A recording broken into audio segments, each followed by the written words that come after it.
Welcome to our Mark Twain special presented by the History Channel. On this episode, we will focus on the Adventures of Huckleberry Finn. There are many subjects in the novel, one being superstition. What is superstition? What is Huck's views of superstition, and how does it play into the development of the novel? Stay tuned to find out. I sat down with some of the nation's best scholars to discuss the topic. Let's start off with this. In your opinion, what is your definition of superstition?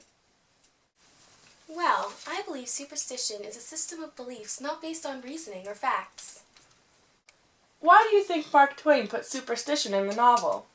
I believe that he put superstition in the novel to develop the characters and make them more realistic to everybody else. He also used them to help get them through trouble points, and it also helped progress their adventures. Tell me your views of the different episodes of superstition in the novel.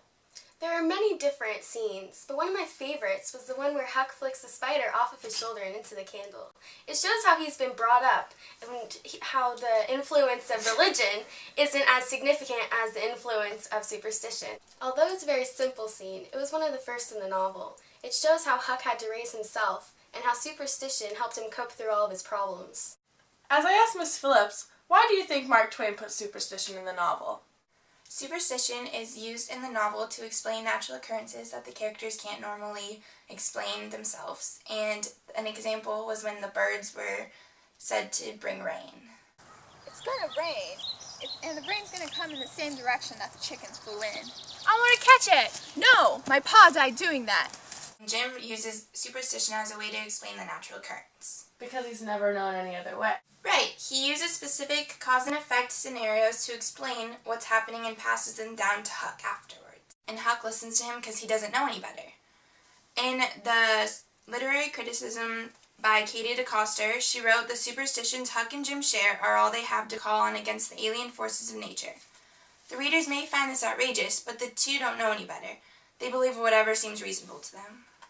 Jim thinks that having hairy arms and a hairy breast is going to make him rich, which is an alternate way of explaining how he became rich, because in the end he does become rich with his freedom. He didn't become rich in the way that he thought, but that ties together with superstition explaining things that are inexplicable. Gee, Jim, you know all kinds of superstition. If a man had a hairy arms and a hairy chest, then that means a man is gonna be rich. It reinforced the hypocrisy of a civilized society, and it's ironic that this is so-called civilized society relies more on superstition than religion. In your opinion, why do you think Mark Twain put superstition in the novel? Well, I think it's to attribute something to a bad omen or bad luck. A lot of people don't want to take credit for something bad happening, so they want to attribute it to something else, like superstition. But when anything good happens, someone wants to take credit. So I think he uses it to put blame on something bad that happened. So you mentioned bad luck. Are there any specific examples in the novel? Well, there's one in the beginning of the novel when Huck is reaching over for the salt shaker, and he knocks it over, and like any superstitious person, you try to throw it over your shoulder to avoid bad luck, but Miss Watson says, like, "No, you're making a mess, you can't do that." And instead she says that she'll pray for him. Take your hands away, Huckleberry, you're making a mess. I think the widow put in a good word for me, but that won't keep off the bad luck. He kind of rejects the religion in favor of his superstition because he says that he doesn't think this praying will do anything for him. He says, "I don't think the praying will keep off the bad luck," but he is certain that if he had thrown that salt over his left shoulder, that bad luck would have been gone and eliminated. Our Mark Twain special will return in a moment. There's another instance of bad luck in this novel, and it happens after Jim and Huck find the dead man in the floating house. Jim, how do you think that man was killed on the house on the river? No, I don't want to talk about it. It will fetch bad luck, and he might come and kill us. A man that isn't buried is more likely to come a haunting around than one that is planted and comfortable. He says that leaving a dead man unburied brings very bad luck.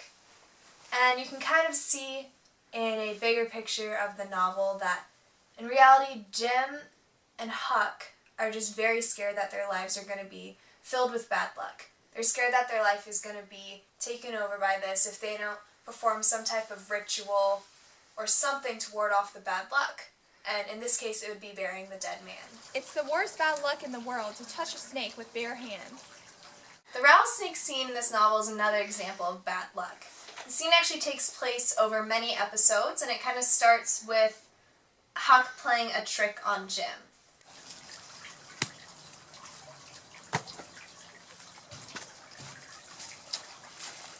Ow!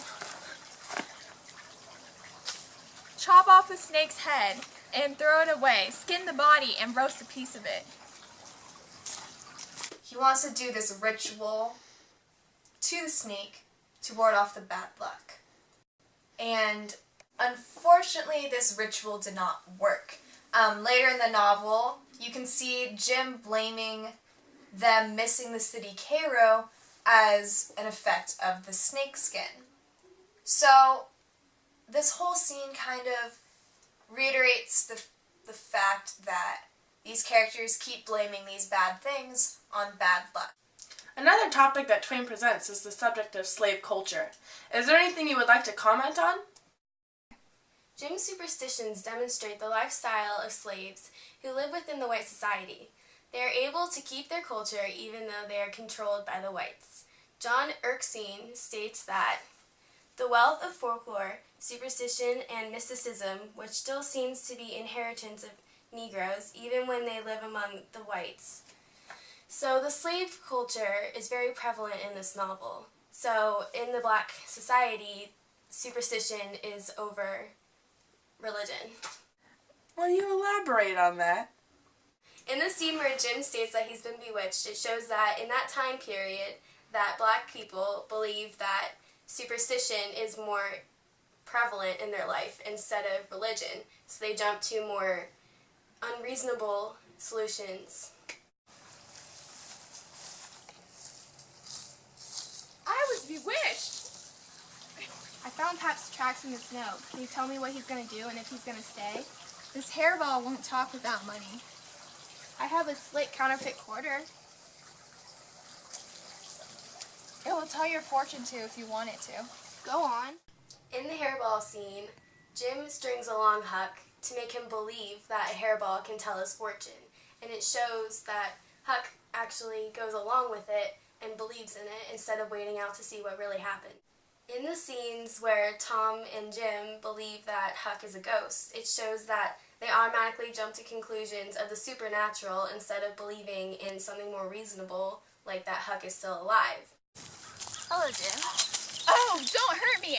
Don't! I ain't ever done no harm to a ghost. I always liked dead people and done all I could for him. Now you go get back in the river again where you belongs and don't do nothing to old Jim. Us always your friend. Jim, I ain't dead.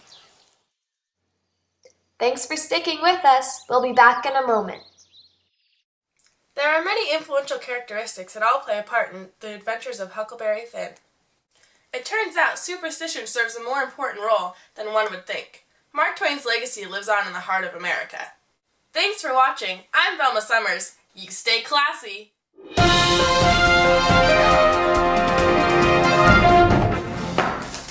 Hey, don't ding it. Okay. Oh my god. I know, I think.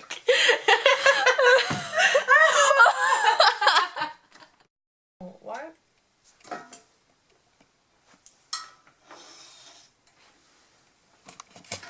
Ooh, hey. What? Okay. Thanks for watching. I'm Velma Summers. You stay classy.